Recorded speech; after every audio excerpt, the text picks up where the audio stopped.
Hi, I'm Alex Archbold.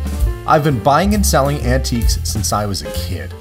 Over the years, generations of our family have gotten involved in the business, and I'll search just about anywhere I can to find hidden treasures both big and small. I never know what I'll turn up next.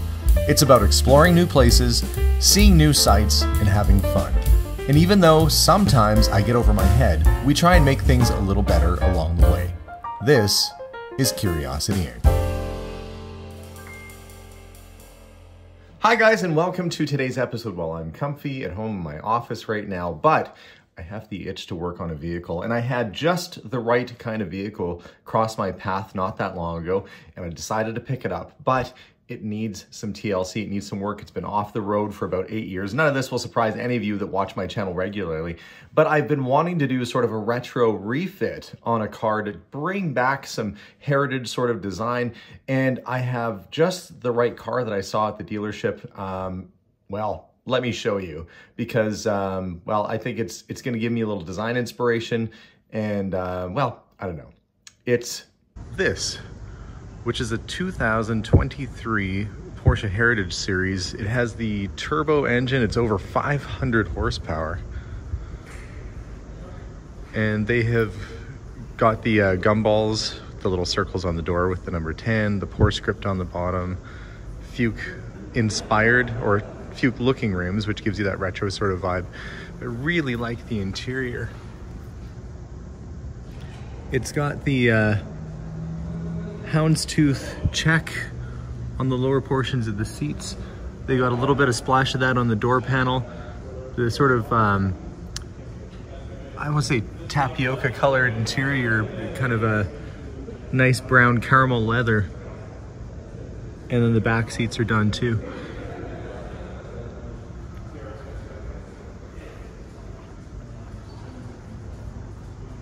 Just an absolutely stunning car.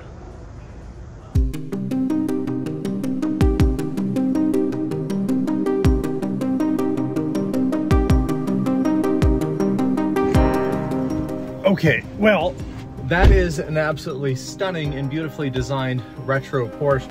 They've gone to great efforts to really bring back some of the design features of the original, and I love it. The problem is I don't love the price tag. The list price here at the dealership in Canada in Canadian funds is $780,000, just shy of $1 million bucks. So as much as I like cars, that's not going to happen. So I've got no other choice but to build my own. And no, I'm not going to buy a brand new Porsche like that and do a conversion on it. I am, however, going to buy an older Porsche and make it kind of look retro. The budget though, instead of $780,000, I'm gonna try and do it for less than $30,000 Canadian. And that would be, what, about 20,000, 21,000 US, something like that. So is it possible to have a retro inspired looking Porsche for kind of half the price of what a new minivan would cost? I don't know. We're gonna find out. Let's get started on today's episode by going to pick up a car which I've spotted and was offered, and it will become the basis for this series. Let's get going. With a budget like that, you know, trying to get a car and trying to do some retro refits to it for, you know, under 30,000 bucks.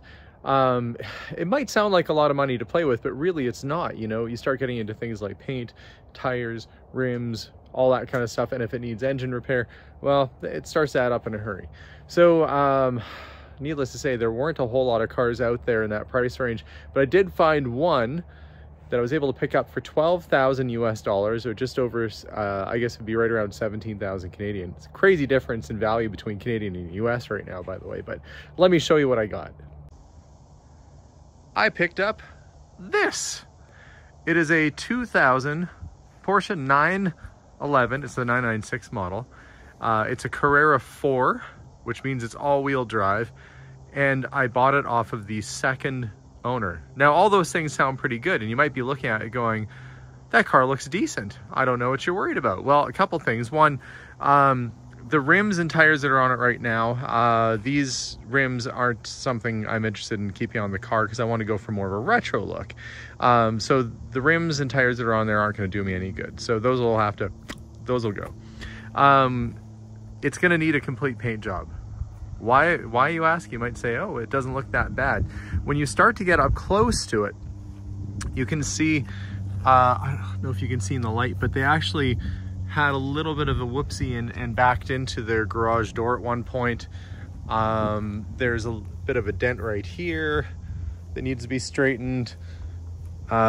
We've got some rock chips and things on the mirror. All kind of minor stuff. They hit something right there. Apparently the car was in really good shape, and they started letting their kid drive it, and that's when some of this stuff started to happen. Apparently they weren't great at sensing where the front and back of the garage was. And then we've got some bigger paint chips with the clear coats peeling off right there. So that's not terrible, you know. The one good thing about it is there's no rust on the car whatsoever. So it's not a rusty bucket. But mechanically, well, that's the reason why I got it kind of cheap. Let me show you. When I start this car, there's a couple things that pop up. One, it does start, and I did drive it home the other day, so that's something. So we've got, it's a little lumpy. I got the engine check light on. It's 133,000 kilometers on it, though that's not super high mileage. It's actually fairly low. And it was smoking like crazy. Yeah. There's the reason why it was so cheap right there. We've got potentially something going on with the engine here. And yeah, that smoke is not a great sign. So yeah, it looks like it's a two-stroke at this point because of how much oil is coming out of this thing. I do have an idea of what it is, and that's why I was able to take the risk on it, at least I thought anyway. We'll see if I was right and if it paid off, but if not, boy oh boy, I've got some smoke to deal with. So a couple things could be causing this catastrophe of smoke out of the back end. I'm actually walking. Can you see the fog in front of me? I'm in the fumes of this thing.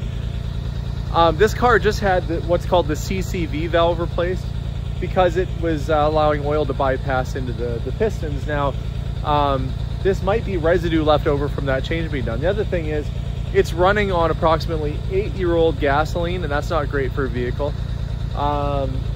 So there's a slight possibility, which is idle down there, that if I let this car warm up a bit and drive it a little bit, that smoke might go away. But in the meantime, it meant that I got this car for about half the value it would normally be because we don't know what's going on with the engine. But I didn't want a perfect car to toy around with anyway because we're going to be monkeying around and doing things that are non-stock or non-original on it. So why would you take a really good one when you can take Old Smoky here? That's what I'll change its license plate to. I'll get a personalized plate that says Old Smoky. Yeah, that's not great. It's also a little bit dusty and dirty on the inside, so I might take it over to the car wash and give it a bit of a cleanup first. After sitting for 8 to possibly 10 years, you get a lot of dust and debris and cobwebs and things. It's actually kind of a miracle that it's running reasonably well right now, regardless of the smoke. Look at that, that's terrible. I do have some thoughts and plans for the interior to give it sort of that retrofit, but gosh, this is distracting. I'm gonna have to try and deal with that first. The car actually drives really well. It seems to handle nice. And as I'm looking at my tailpipe right now, I'm not seeing any smoke. I don't know if it's when it warms up. Could be a valve. Gosh, I don't know. But I don't think there's anything too I hope that I'm not going to eat these words, but I don't think it's anything too catastrophic right now.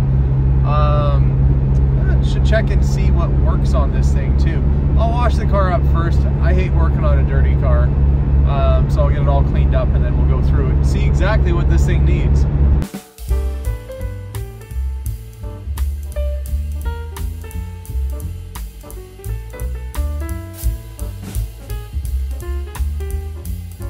Well, it's not often that a car wash makes a car worse, but that's what happened to me. Was washing it and my nice shiny clear started peeling off in giant sheets. At first I thought, well, this must be some kind of 3M protective coating, but the paint underneath is matte. It's not even shiny.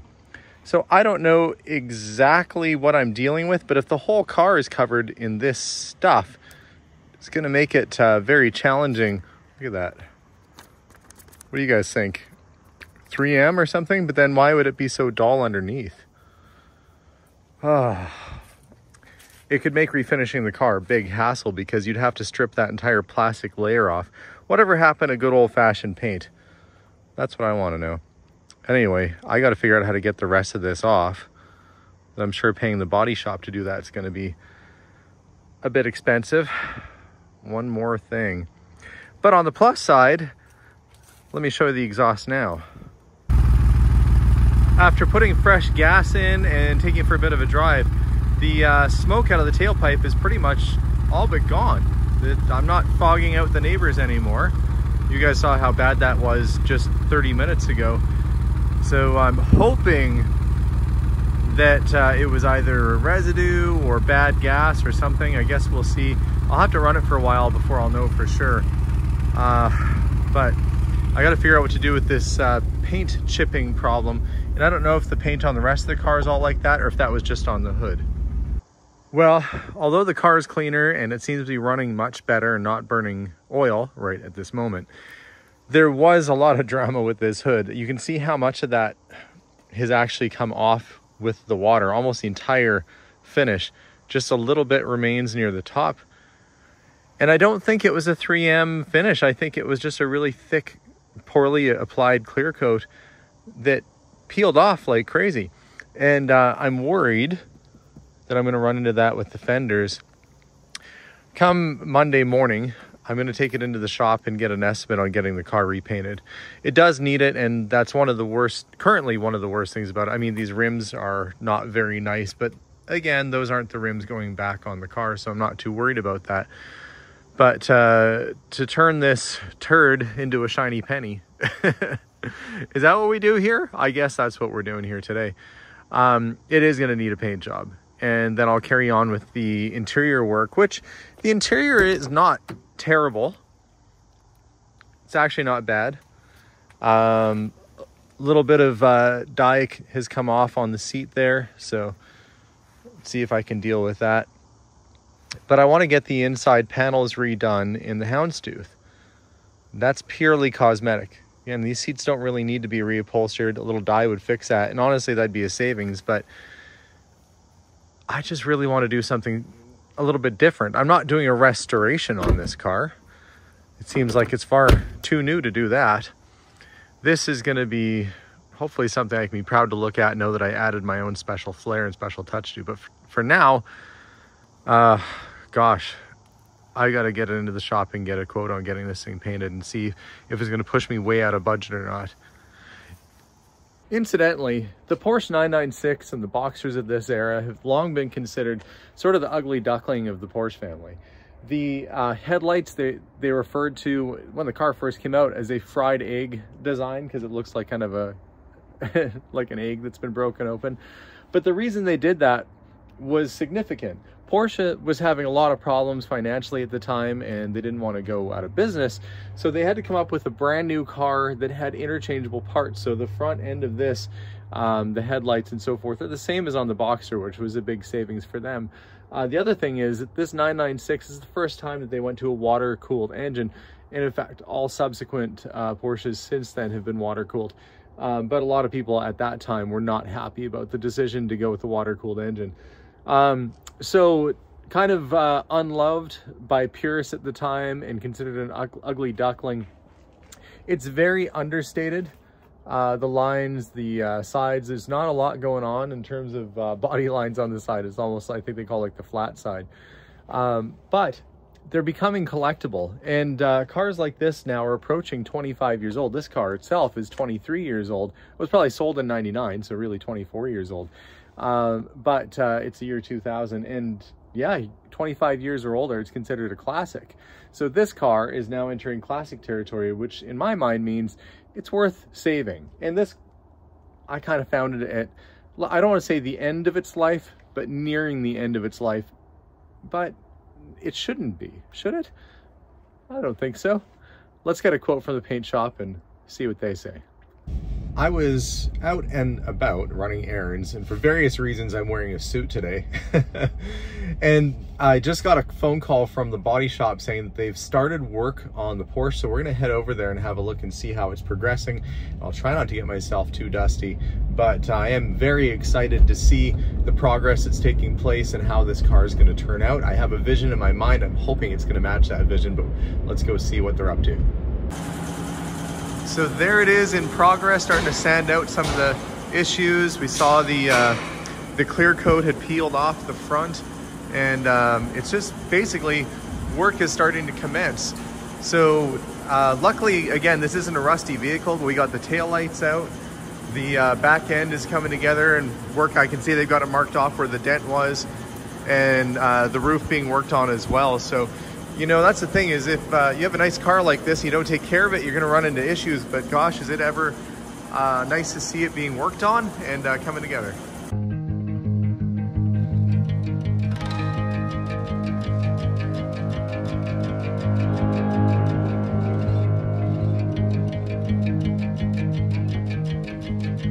Okay, well, I'm going to leave them to it because I don't want to get in the way. And as I did that little clip there, the body man was waiting for me to leave so he could continue sanding.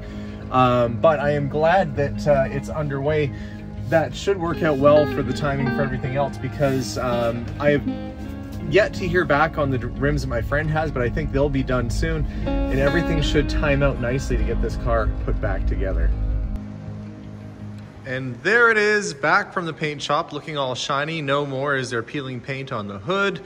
The dent in the front bumper is gone, as well as the one in the back. The roof that was a little bit dented and scratched is repaired, as are the mirrors. I mean, it's a complete paint job and body, and it looks fantastic. The only problem I have right now is it has these ugly, nasty rims on it. And I think what I'm gonna do next is get those off. I shouldn't say ugly and nasty. They're just very early 2000s aftermarket, and in my opinion they don't really suit this car. So we're gonna get those off. The bolts that are on here are, you know, kind of weathered and worn, so we're gonna give a fresh coat of paint to those before we put the new rims on as well. So I'm gonna start by taking I've already taken the lock nut off. Thankfully I had the key for that. I'm gonna start by taking some of the bolts off and getting them repainted and kind of working my way around.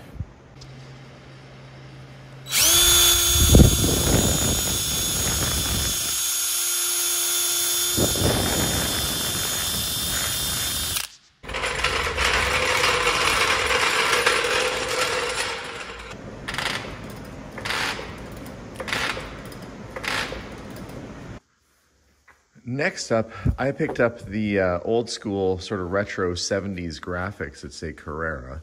These would be a replica of, I guess, early 70s Porsche. And I think it'll fit the style that I'm going for on this car here, add a little bit of something to the side. Although I don't mind it very simple and clean, but these are something that can be easily removed if I change my mind. But I've got to clean up the side, so I'm gonna wipe that all down. And today is installing the graphics day, and I sure want to make sure they're nice and straight and they go on looking very crisp and clean. So a little bit of prep work and I can get started. So on the vintage cars, the Carrera logo actually starts about 2 inches above this bottom line here. So it's not quite middle of the door, but it's just a little bit above the bottom of that door line. So that's where I'm going to try and place this one as well. I'm going to measure. I'm gonna mark, and that should give me a guide for where the bottom of that decal is supposed to go. So wish me luck, guys, fingers crossed. Well, there it is. Vintage style Carrera graphics on the side of the car. it is really coming along. In fact, I think I should probably move this outside and have a better look at it.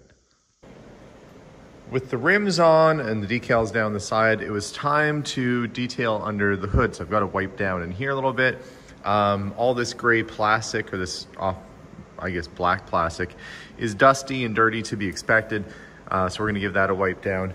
And I found the tool roll, which is nice. And we've got the spare, and some other sort of random stuff in here, plastic bags. Maybe extra parts and stuff. At some point, somebody put in an aftermarket Kenwood amplifier and bass system, which I really have no idea if I want to keep that or not. It's not my kind of thing. I prefer factory correct, but I haven't been able to get the radio work yet because I don't have the code for it. Previous owner is trying to find the manual so we can get the code for the car. But I am going to get this kind of cleaned up, I think, a bit in here and see what stays and what goes.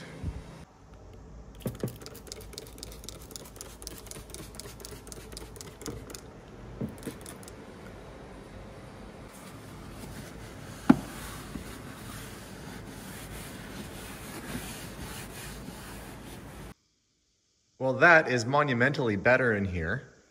All the dirt and dust and debris is now gone. All the black is cleaned up and looking fantastic. So now, I can move on to the interior. One thing that's sort of been on my mind with this car has been the interior. Now, the style that I wanted to go for was more of a vintage Carrera kind of look, and it would have had this kind of interior, this checkerboard, houndstooth material. Lost my train of thought there for a second, but that material would have been what the inside of the seats was.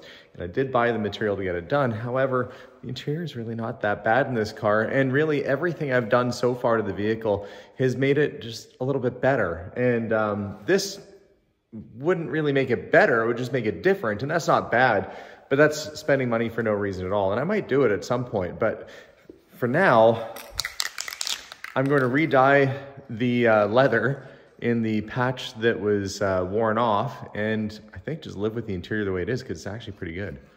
Let's go check this out. Let's see if we can fix it.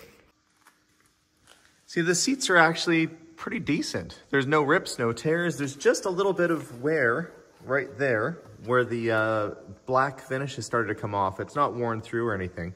So I've picked up some black dye, black leather dye, and we're gonna respray that and see if we can blend it in. But I'm gonna clean it up with a little spray nine first and get any, I put some leather conditioner on here yesterday, let that soak in. So we're gonna clean that space up and respray it and see if we can't make that patch disappear. All right, I am gonna give this a try. I'm gonna hold it back kind of from a distance and just very gently get the dye on there as to blend it. Now this is actual leather dye. It's not just spray paint or anything like that. And that mark is slowly disappearing. We'll know how this is going to turn out in a bit once this sets up, but I'll give that a minute to dry. I'll do another coat and then we'll come back and check on it. One minor but yet important thing I want to take care of. This car was sitting for about 8 years, and so the wiper blades have completely deteriorated. So those are brand new. It was missing one of the caps. Replaced that. It was only $6 at the dealer. So little details like that are coming along. And the, oh, I better put this down. I don't want to accidentally scratch the paint. I'm going to show you guys how the seat, the wear mark on that seat has come out.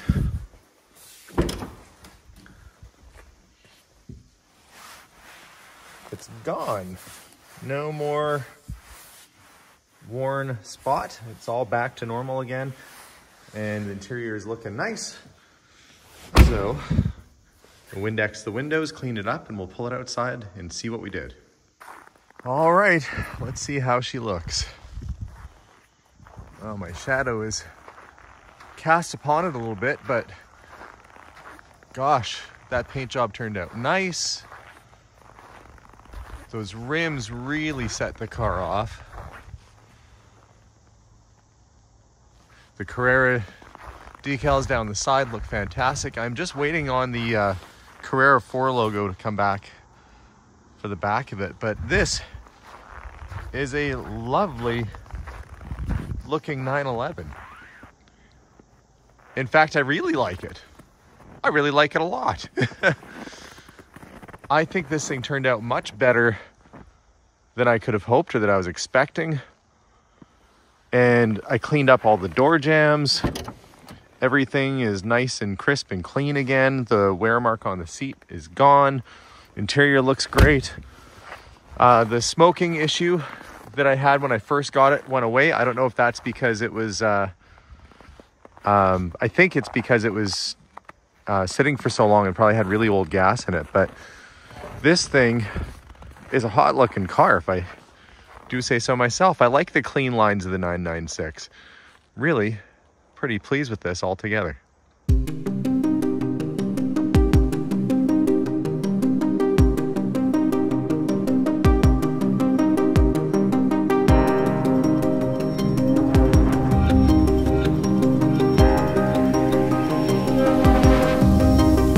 Now, although I'm quite happy with how this car turned out, I can't actually really drive it for a couple months because, nothing wrong with the car, it is going down to minus 60 degrees. That's Fahrenheit or Celsius, no matter which way you swing it. It's awfully cold right now, which is why I got my winter park on. So that car is going to be stationed here in the garage until better weather. But when I am ready to ride it and drive it and have fun with it, I'm gonna have a big smile on my face. I think it turned out fantastic. Guys, I hope you enjoyed this little video of kind of doing a retro refit on a soon-to-be classic Porsche, and I really like the way it turned out. So make sure to subscribe if you haven't done so already. Tune in for more episodes, and guys, we'll see you all soon. Bye for now.